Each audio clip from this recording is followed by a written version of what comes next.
All right. Shalom, shalom. First and foremost, I want to give all praise, honor, and glory to Yahweh, Ba'ashem, Yahweh Shai, Ba'ashem, Rakakwadash. Double honors to our apostles and elders of Great Millstone, who taught us 100% truth according to the Holy Scriptures. Peace, love, and salutation to you, Akim, out there that's been doing this work wholeheartedly and sincerity. All right. May the election be upon your house. This is Brother Zariah Allah. Brother Ashkabar. Khan, we're from the GMS Virginia camp, back with another lesson through the spirit and power of Yahweh Shem Yahweh Shai. Lord willing, it'll be a quick edifying lesson through the spirit, concerning the brotherhood, man. All right. The brotherhood is very important.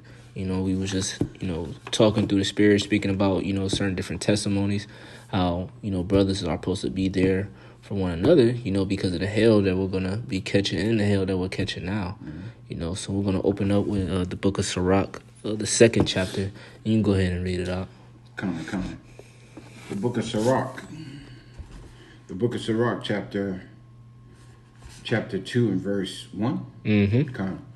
My son, if thou come to serve Yahweh Shem Yahweh Shai, prepare thy soul for temptation. Yeah, so the Lord said, my son, okay? So first and foremost, when you examine the first verse, all right, he's calling us his sons, man, all right? And if we're going to be servants of the Lord, we got to be prepared, okay, which goes into preparation, okay? The scriptures speak about it in Ephesians, the 6th chapter, and many other verses throughout the New Testament, okay, concerning Apostle Paul, where he said, about preparation, doing hardness as a good soldier, putting on the armor of the elect, things of that nature. And you do that spiritually, okay, by girding yourself up through the spirit, by reading these scriptures and getting around bros to keep yourself spiritually rejuvenated and hydrated, okay, because this book is living water, okay, and we're constantly out in the world, okay, and doing our day-to-day lives, we're going to be drained, okay? We're exerting our energy, okay, to our wife, our kids, family, work,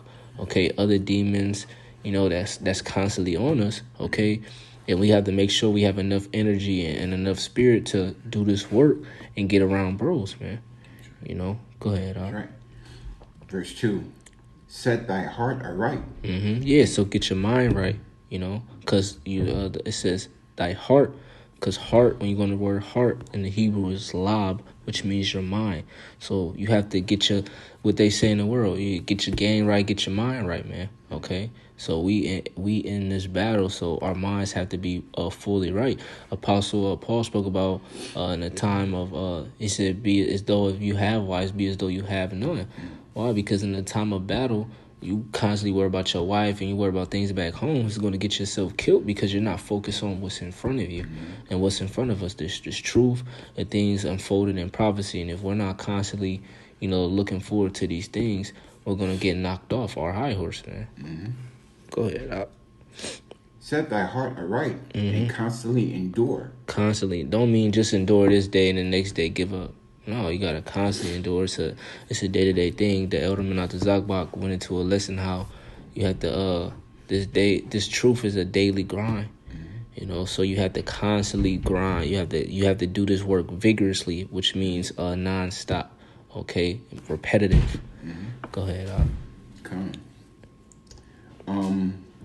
And make not haste in the time of trouble. Yep, make not haste in the time of trouble, meaning don't doubt, don't try to save yourself. Let the Lord Yahweh Shem Shai do his will, and everything will play out. Okay, all you have to do is sit back and look pretty, like they say in the world.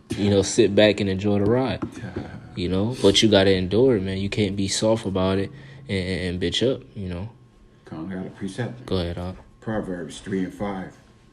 Trust in Yahweh Shem Yahweh Shai with all thy heart, and lean not unto thine own understanding. Yeah, lean not unto thine own understanding, because we're Yahweh Shem Yahweh Shai is wise. When you read Isaiah the 54th chapter, in the 4th verse, I believe it says, "Thy husband is thy maker," right? So if you have a wife, okay, and someone breaks into the house, she may have some type of experience or whatever the case may be. When a burglar comes in, whatever the case. But look, you're gonna tell her, sit the hell back. I got this. She's not gonna lean on her own understanding and try to take matter in her own hands. She gonna sit in that room while you go eliminate the threat and make sure the household is safe and secure. Exactly. So same like manner with Yahweh Shem Yahushai. Okay, we in trouble. Yeah, we may have these different life experiences and stuff like that, but look, we ain't leaning on our understanding. We leaning on Yahweh Shem Yahushai because what? He's gonna come through for us. So we have to trust in Him and let Him do that. That's right. And we're gonna be put in those situations to where we have to trust Him, because when we get in those life or death situations, like, bro, there's no way in hell we're gonna make it out of this. But what? The Lord Yahweh Shem Yahushai, He's gonna come through, and we have to believe on that. That's right. Come on, and this goes right into verse 3. Cleave unto Him and depart not away, that thou mayest be increased at thy last end. That's it. Yep. Go ahead. Verse 4. Whatsoever is brought upon thee, take cheerfully, and be patient when thou art changed to a low estate. Yeah, so whether good or bad, what did Job say? Should I receive good and not evil from the Lord Yahweh Shem Yahushai? So everything you have to take cheerfully and just the water Yahweh Shem Yahushai, because whether if it's good or evil, we deserve it. Because the Lord said He's going to reward us for our works, whether they be good or evil. And a lot of those times we may do something and we get judged right then and there, or we may pay for it later, whether if it be a sickness or we catching hell at our job, catching hell with our women, whatever the case may be, to keep us in that balance and keep us firm in this truth. Got a precept? Go ahead, The book of Proverbs, chapter 3 and verse 6. I read verse 5 earlier. This is verse 6. And I'll read verse 7 as well. In all thy ways acknowledge Him, and He shall direct thy paths. That's beautiful. Yeah, because how can a man understand his own way?